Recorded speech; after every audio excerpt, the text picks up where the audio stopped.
مشاهدينا الكرام، إليكم هذا الخبر العاجل. استنفار أمني بمقبرة، والآن إلى التفاصيل.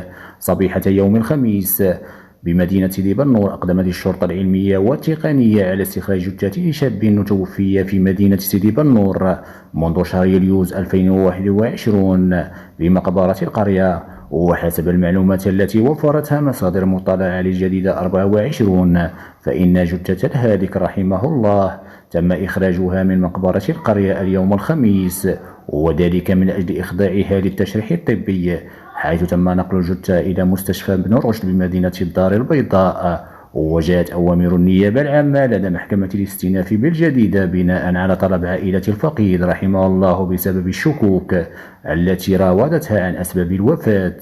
وهذا من المنتظر أن تفتح مصالح الأمن الإقليمي بسيدي بنور تحت إشراف النيابة العامة تحقيق في هذه القضية الغامضة. شكرا للمتابعة، والسلام عليكم ورحمة الله وبركاته.